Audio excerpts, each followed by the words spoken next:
went up from July of last year to December. It went up by around 9%. Yeah. And the reason why it's an interesting bit that it went up, this is because if you look at the finance bill of 2021-2022, 16 VAT of 16%, was introduced into the LPG products, and we saw, for example, the 13 kg cylinder going up by around 600 Kenya shillings, of course, depending on which part of the country you're in.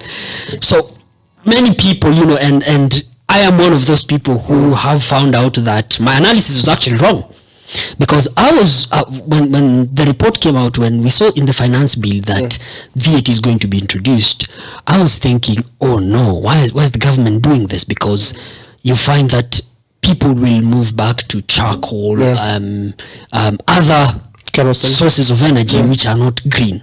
And that would be going back to where we've come from. And this report by KNBS is actually proving that my analysis was incorrect, because the uptake has gone up. Then I went and asked myself, why is it that it's gone up? And actually, after further deliberations and talking to industry experts in that field, I realized that the reason why LPG consumption went up despite the price increase is because of how the energy dynamics are in this country. So you find that the people living in urban areas have really few or no alternatives. Because you find, if you look at the alternatives to LPG, is charcoal, which is the biggest alternative. The government instituted a ban on logging in 2017. Okay, so the availability of charcoal has become an issue, and the cost as well. And then now the market shifted. Now we've been getting a lot of our charcoal from South Sudan and from Uganda, but then now the government has become more strict in just created bottlenecks for people bringing in charcoal. So the availability of charcoal in itself has become a big issue. So the adoption of LPG in the recent couple of years has really gone up. Now the reason why the uptake has increased, in my thinking, is that one, there are fewer alternatives. So you just end up having LPG as the only alternative. So what happens in now the economy of your household is that you transfer that cost into other issues. So for example, because you must eat at the end of the day, you must cook, you must eat. So what happens is that if I used to buy beef, now I can't buy beef. I just make my ugali and skuma wiki, and that amount I'm going to put it in LPG, because I don't have an alternative that I'd easily go to aside from LPG. What do you guys think? And I agree. Like what I said before is that you have a certain budget. If you have your 10K, you will ultimately, you have to use the gas. So ultimately you still use gas, and then other, your opportunity cost will be reduction in other usage. And then also, just to complement your assumption, which is correct, about the alternatives, and the most of the population has moved to being urban and living around urban areas, we also have to look at the social lifestyle has also changed. A lot of people are also eating out. And not to say that they don't have gas at home, it's just that the number of eateries has also increased in the country. And the convenience with the apps. Yes. So now, based off of that, based on the number of eateries, that's just my assumption, that the number of eateries has gone up, thus the use of LPG has also gone up quite substantially as a result, in my opinion. Because now petrol stations, another thing I was even thinking about, petrol stations as well, they have shifted their business from focusing solely on selling fuel, because their margins are very small. And they now can't do much about it. They can't do much about it. If you're with the same stock on 14th and DEPRA has done that thing. So now you have shifted to now rental properties within your petrol station area. And as you have noted, a lot of the rental properties are shifting from the normal supermarket to a restaurant. So it's moved away from being also in the malls. So the number of malls may have become a bit sticky or somewhat, or it's going as slowly, and people are now shifting towards petrol stations and sitting over there. So eateries has also contributed to sustaining that demand for LPG gas. So in my opinion, I don't think so the commercial use of LPG. Commercial use. Exactly. Just to digress a bit, why do you guys think that malls are not as enticing anymore? Is it because of what the retail sector is experiencing, or what's going on in the retail sector? Because I think for the malls, you have to have an anchor tenant who, in most of the cases, is a supermarket. Yeah. So, does it make sense to correlate the two? That because of the retail sector not doing well, so is the real estate sector in the subsector of malls? Or I don't know why I don't see it. A correlation? Yeah. I think so. I think it makes sense. You're saying that the retail sector is not performing as well. Yeah. But in any case, the retail sector is supported by, in the malls, at least it's supported by an anchor tenant. Yes. So there's also a shift, if you've noticed, from anchor tenants moving from malls to other places. They have now moved towards closer to neighborhoods. Yeah, and build more of convenience stores. Yeah. So you find the likes of Quick Mart, Naivas, they have moved more to neighborhood kind of locations as opposed to sitting in malls. And the ones who are picking up the mall space are now the likes of Carrefour, the large foreign supermarkets, which is only Carrefour and which one? Kina ShopRite, they closed. ShopRite, they closed. So which Naivas. So currently the biggest Naivas is trying to move into the mall space, which in my opinion is a mistake because do you know what? Actually, this week I met with Willie Kimani, the CEO of Naivas, and he'll be coming to the podcast. And I hope you'll be there, so you shoot those questions to Willie. Okay. Interesting. Yeah, and he used to work at Tuskies, so there's a lot to talk about. For me, I'm actually thinking that malls, the way I look at malls is that malls it's supposed to be an experience. So like if you're going there as a family, you have your kiddos, so you're going to the mall on a Sunday afternoon or a Saturday afternoon. So it's really more than just shopping, because I'd really buy those things in a convenience stores.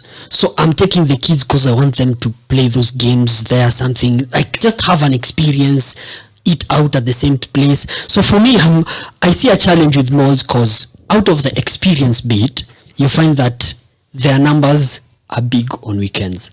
Because Monday 9 a.m. who's on a mall? So that's the challenge of a mall as well. But you're correlating it with real estate. Yeah. And your basis for that is? Anchor tenant. The anchor tenant. It's very difficult. For me, the only relation I'd see is between malls and real estate. So probably you'd find that units that are closer to a mall are probably higher in price than the ones that are further from a mall. That's just an assumption again. Yeah. I'm really trying to get that. But like what you've said is also something very important that could relate to your real estate story. If individuals walking into a mall are looking for the experience as opposed to going to actually shop, what is the point then of people to keep their physical stores in multiple malls?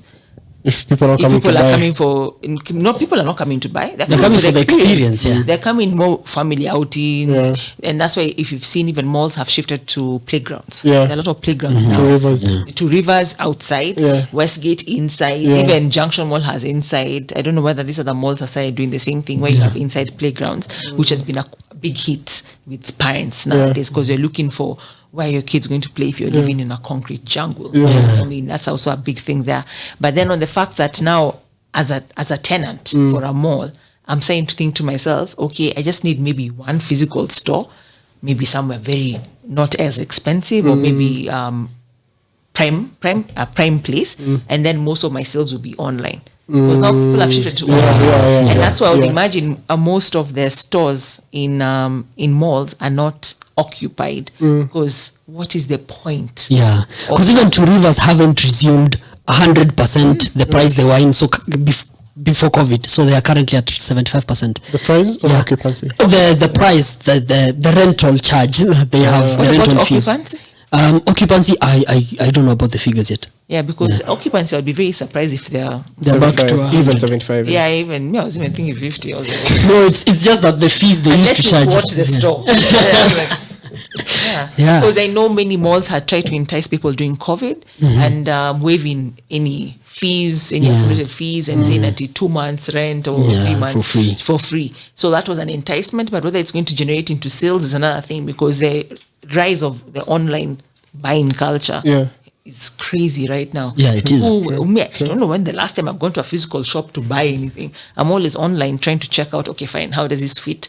And then if it's clothes, you tell the person, bring all the sizes. Yeah. Later, I'll try them out. I'll try them out, and they are very willing to bring you all the sizes you try out. And many people do that even in offices. If you think about, okay, do you work in offices? You find some people even going to change in the bathroom and the guy is waiting. Even shoes, guys are waiting for you to finish. Do you know what? As opposed to you to go into a physical store. It actually speaks to the lifestyle issue that there's been a change, and so this change has actually been facilitated by convenience. Okay, because I'm looking at probably if I need to buy a phone. Okay, I don't have the time to go into a mall and ask for a phone and everything. No, I just need to go on Instagram or on a website, and I get the phone, and that person is going to bring it to me. It's going to send a rider to bring it to me. I check out the product. The rider is going to charge me what, 200 or 250 bob. So for me, I'm actually looking at the convenience of it and the cost of convenience. So for me to hepa jobo kidogo, go to this place, probably the transport you're using to go to that place, then coming back, then that time, just give that guy that 250 bob and delivers your phone. And it goes to the real estate issue. What's the point of investing in a mall, in construction malls anymore? There isn't any. So it becomes a real estate issue. And I believe there's this huge mall that's supposed to come up in Karen. It was being built by, I can't remember who. Next to Karen, is it Country Club or Club? I only know of Waterfront and the Hub. Waterfront is the most recent. No, Waterfront is on the road, but there's another one which was in between after the old mall. Waterfront. Opposite as you're going to the Hub, that's a Crossroad. Going towards Crossroads. Yeah. Now, as you're going towards Langata Road, there was supposed to be this huge mall that was going to come up. By who? Who's?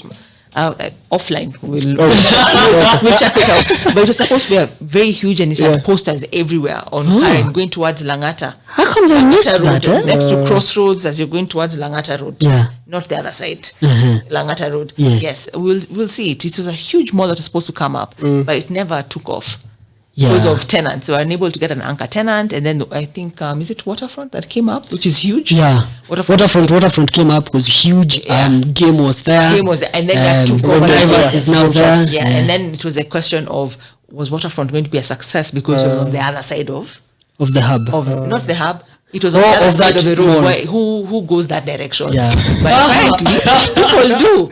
So people do. I mean, if you're going this way, you must come back. Yeah. So it real estate, at least investing in malls, I don't think is a viable option right now, because there's a shift towards convenience, and now the shift towards other places. Absolutely. Other places. And finding an anchor tenant is difficult now. We've gone so far from LPG, if finding an anchor tenant is a problem, can I decide? Can I employ the strategy of being the one who does or provides the anchor tenant there? So, for example, I build the mall and I offer. Okay, no, that one. Actually, that one to work. To entice people to be tenants, you need an anchor tenant. You definitely, because they drive the traffic. Yeah, and I was saying about the anchor tenant. I get into the retail sector by starting a supermarket there. You need to be known. Yeah, exactly. And there's no tenant who's going to go with an unknown brand. They'll be like, Carrefour pulls a certain kind of absolutely certain kind of market, which may entice sales in other places, but there are some supermarkets which may not really entice individuals. You can't have in Two Rivers we have Swarovski, is that how it's pronounced? Yeah, but if you had certain local supermarkets that's a retail store. Yes. Oh, I haven't checked it out. Now you see. I'm hearing about it for the first time. The crystals, they sell jewelry. So they're kind of brands that won't like to be associated with certain kinds of anchor tenants. Actually, a very delicate balance. They'll be like, okay, who are these? Well, who's this? Which? They're very sensitive. Yeah, it's a very sensitive thing. So Carrefour may be more enticing for certain brands. Other brands will be like, this other one maybe not. One of the recent developments I've seen is, for example, if you have a bare piece of land. So there's something that actually experienced this week. There are two ways it could be done if you really want to achieve good success. So involve the retailer in, let's say, lease the land to the retailer. Let the retailer build the mall. The mall? Yeah. Okay. Then when they've built them all, so in there are two models. You can build them all with the retailer, or the retailer, if they have deep pockets, they can build them all. Yeah. Then now, see, it's a leasing. Yeah. So now there's an anchor tenant from the first day. Yeah. Okay, because this anchor, they are It is committed them. They're the themselves. ones Or you can build it, of course, and then lease it for them. So, but then it still goes back to the conversation about whatever you do, just find an anchor tenant, probably before laying the first stone if you can. How about giving them like crazy discounts on rent? Yeah, but also you have to watch your ROI, eh? No, it's what? It pays off Yeah. by building onto or generating traffic to the other parts of the Yeah. the outlets of the And I mall. think it also moves on. It's not really a mall per se. It's like a mini mall. Yeah. It's like the likes of, is it Seattle? It Seattle, has yeah. their Naivas, which was big. It was like the one which was really in the traffic. It was bringing in the traffic, the Naivas. And then it has their mall kind of section. So Naivas looks like it's by itself. Yeah. And then it has its mall The mall, section, yeah. which has like of Java and other small places. And it brings in traffic, hopefully. So for that particularly, I hugely suspect that they leased the land to Naivas, the Naivas developed it. Willie will be coming to tell us more about that, about Naivas. So, I mean, we've gone so far from LPG. Yeah, this is how it actually happens. Sometimes we find ourselves even in history stuff. Yeah, so as we close up, guys, what do you guys think about the LPG? Because okay, let me just drop this in. There's a company called Coco. I don't know if you've seen Coco. I've seen it. So what they Coco, do, the gas thing? yeah. So they have a stove, and then you'll be using it's called bioethanol now as the liquid that you use it now for the energy. So of course they've been gaining market share, and possibly, and this is particularly in the low income settlements here in Nairobi and other parts of the country. So for me, I'm watching these guys. Probably they are the ones. They're the ones who would probably in the next couple of months or years make the consumption of LPG go down. What are they using? Yeah, what are they using? Bioethanol. So so it's a stove, and then the liquid now, the bioethanol, is what you pour in, and then you wakisha. Do you need to? Sorry. No, just- But do you need to have an open space for that? No, you do it in your house, in your kitchen. Yeah. No, Oh, when you hear bioethanol. No. It's actually a stove. You just turn it on the way you do for the normal stoves.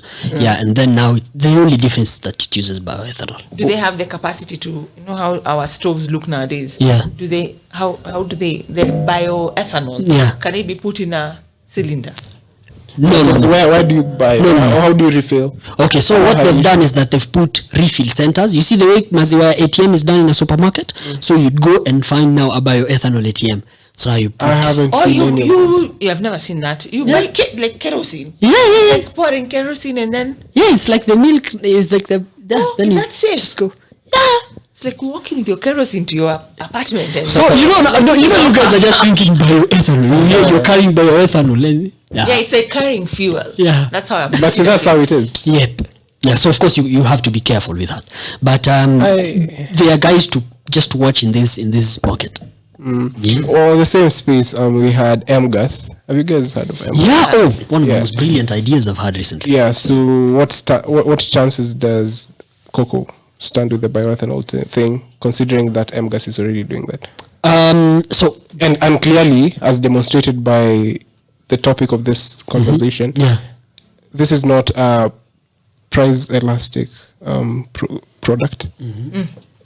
Yeah. So okay, I think in my opinion that it's quite different. So just to lay it back for our viewers who may not know very well. So that's what Coco does. It's a stove and they use bioethanol. Yeah. What M-Gas does is tokenism in gas. Yeah. Okay. Now the token, how it's done, so M-Gas are really like the deal is quite lucrative, and particularly for people living in low income settlements. So they tell you, here's a cylinder and here is that stove, that small stove that comes with the cylinder. Take it for free. So what they do is that in the cylinder, mostly it's 13 kg cylinders that I've seen them giving out. There is a regulator at the top. So once you pay like in tokens, you pay like 200 bob. Yeah. Then it will automatically switch on. You use the gas for 200 bob. Then when your 200 bob is finished, you top up again. It's just like what we do for KPLC tokens. Yeah. So this came courtesy of the fact that people in informal settlements, probably you might not afford to buy a 13 kg cylinder at a go. Okay, but then you have to cook every day. So you're like, you've gone to a kibarua, you've earned your punch, top up 100 bob for that cylinder, then cook. You saw? So they do that on a daily basis. So that's how it's done. So in my mind, it's quite different. It feels like I can tamper with a gas cylinder to just get the gas out. If you try to, what happens? They switch it off remotely. I'd love to know your side hustles now, because these ideas. The MGAS model reminds me of another model which at least they do it abroad, where you have like a gas station in apartment blocks, a gas station outside which is built up with many gas cylinders, and then it's piped into each household, and then you use it based on a token form. So you don't actually house the gas cylinder in your apartment, because this is dangerous. It's dangerous. So you house it elsewhere, and then you pay based on your apartment. So if your apartment, let's say 2, so you pay for apartment 2, and you get the how much gas you've paid for. Piped into your house. I think the idea is the same. It's the same, basically the same. So I mean, also we I know MGAS. Okay, for me, I started seeing them very actively probably in the last 5-6 months. I don't think they've been in the market for so long, but then I'd also attribute a portion of the whole thing to the models like MGAS, towards the uptake of LPG. Of course. Yeah. I was even going to say, like what you're saying, there's competition with cocoa. Yeah, like, absolutely. So it's cocoa seems like there are some risk factors. This one you have your nice clean gas cylinder that you can use brought to you. The convenience of it. Again, it's just a big highlight in this conversation. Convenience. Convenience is running from real estate to LPG. Good stuff. So guys, we've gone a little over the 2-hour mark. It doesn't feel like it's been 2 hours. You wanted to ask us what our recommendations are. Today we don't have recommendations because we don't have stock of the week. So just guys, closing remarks. Closing remarks. Okay, please go first. Go first. My closing remarks is, of course, it's been a pleasure having you here, Stephanie. My closing remark is this: Dan Kanya, please stay in Mombasa. Don't come back. Are you firing him? Don't come back. No. Wow. So I mean, it's been an amazing 2 hours. Went past, I didn't even know. As always, thank you so much, our viewers and listeners, for taking your time to listen to us. Remember, you can always follow us on Twitter at marketmap_KE, on LinkedIn, Kenya's Market Map. Also, check out our website, listen to our content there, kenyasmarketmap.com. We are on all the platforms. Share, please do. Okay. I've been your host today, Keegan Kiplimo. It's been a pleasure been here actually and being invited and being with you two gents. It's been a very fun conversation, and at least now I know with the trivia. Next time I'll come with very difficult questions to make sure. But thank you so much for having me. And if you'd like to know more about me and get to know about me, at least you can find me on LinkedIn at Stephanie Kimani, and also on Twitter at Kimani Stephanie. So it's a pleasure, and I look forward to many more interactions. Absolutely. Thank you, Steph. They've said it all. Remember, it's business. As always. Remember, it's nothing personal. It's just business. I got it wrong the first time. It's just like the trivia. Cheers, guys.